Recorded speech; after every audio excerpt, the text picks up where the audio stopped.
అందరికీ నమస్కారం అండి. ఏంటండి మొహం కన్నగడ్డలా పెట్టాడని ఆలోచిస్తున్నారా? పెళ్ళైన ప్రతి మగాడి మొహం ఇంచుమించు ఇలాగే ఉంటుంది కదండి. దురదృష్టవశాత్తు నాకు పెళ్ళైంది. చిన్నప్పుడు నీకు పెళ్లి చేస్తారు అని అమ్మమ్మ తాతయ్యలు అంటుంటే ఏంటో అనుకునేవాడిని. పెళ్ళంటే 2 అక్షరాల యాక్సిడెంట్ అని పెళ్ళైన 2వ నెల తెలిసిపోయింది నాకు. మొదటి నెల హ్యాపీ, మొగుడి హోదా, మగాడి హోదా, అల్లుడి హోదా, బావ హోదా, అబ్బో అదృష్టం.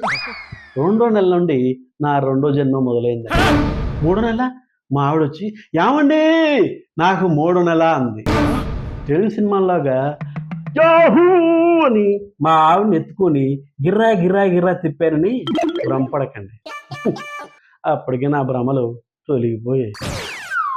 పెట్రోలు వాటరు ఒక బాటిల్లో కలిపామనుకోండి, 2 విడిపోతాయండి. పెట్రోల్ పైన ఉంటుంది, వాటర్ కిందికి వెళ్తుంది. భార్య అనే పదార్థం హైలీ ఇన్ఫ్లమేబుల్ కదండి, పైన ఎప్పటికీ తందే పై చేయి. మగాడు మగుడు వెనకబడిన తరగతి చెందినవాడు కదండి, వెనకే ఉండాలి.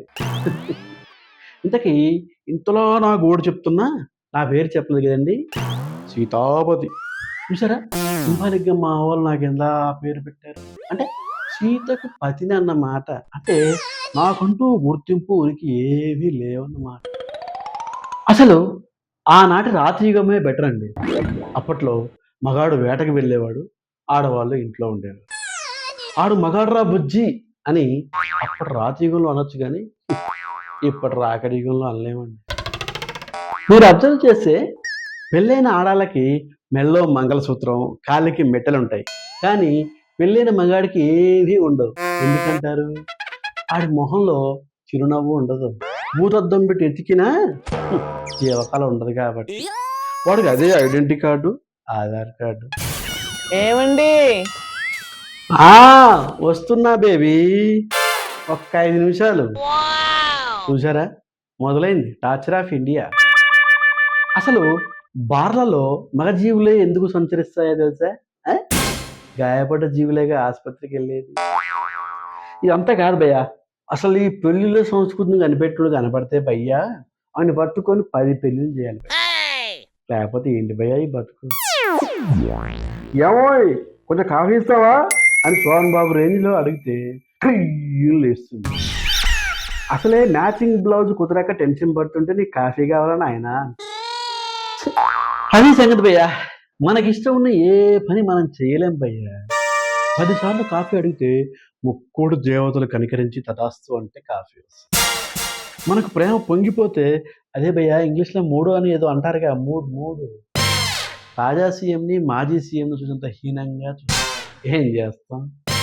అసలు భయ్యా క్రికెట్లో వరల్డ్ కప్లో ఆఖరి బంతికి 6 పరుగులు చేయడం గొప్ప కాదు భయ్యా, ఎవరెస్ట్ శిఖరం ఎక్కడం గొప్ప కాదు భయ్యా, ఎలాన్ మస్క్తో పార్ట్నర్షిప్ అంతకన్నా గొప్ప కాదు భయ్యా. ఎవడైతే పెళ్ళాం దగ్గర తన అప్లికేషన్ పాస్ చేయించుకుంటాడో ఆడు గొప్ప భయ్యా. వాళ్ళు నవ్వితే మనము నవ్వాలి, వాళ్ళు బాధపడితే మనము ఘోరంగా బాధపడాలి భయ్యో.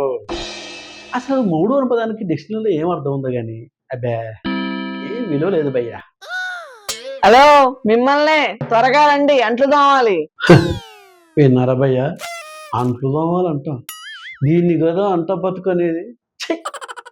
అయినా టక్ చేసుకొని స్ప్రే కొట్టుకొని గంభీరంగా మొహం పెట్టుకొని బయటకు వెళ్తాం కానీ భయ్యా, పెళ్ళైన ప్రతి మగాడి గుండెల్లో రైళ్ళు పరిగెత్తుంటాయి భయ్యా, రైళ్ళు.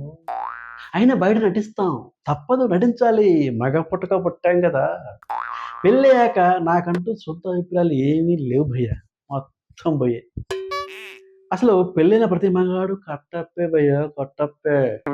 కానీ పెళ్లి చేసుకొని మహా తెలివైన వాళ్ళు ఉన్నారు చూడండి భయ్యా, వాళ్ళు భయ్యా అదృష్టవంతులు కన్ఫర్మ్. ఏమండి మిమ్మల్ని? ఫైనల్ కాల్ వచ్చింది భయ్యో, ఇంకా వెళ్ళాలి తప్పదు. సీతాపతి అని నేను నా కష్టాలు, కన్నీళ్ళు, దీనగాథలు, మా అత్తయ్య పెత్తనాలు, మా ఆవిడ లీలలు, మామగారి మెత్తనం, ఇవన్నీ కట్టాలుగా చెప్తానని ప్రామిస్ చేస్తున్నాను. ఇలా అయినా నా బాధ కాస్తైనా తీరుతుందని ఆశ భయ్యా. పెళ్ళైన మగాళ్ళారా ఏకం కండి మొగుళ్ళ ఐక్యత వర్ధిల్లాలి. వర్ధిల్లాలి.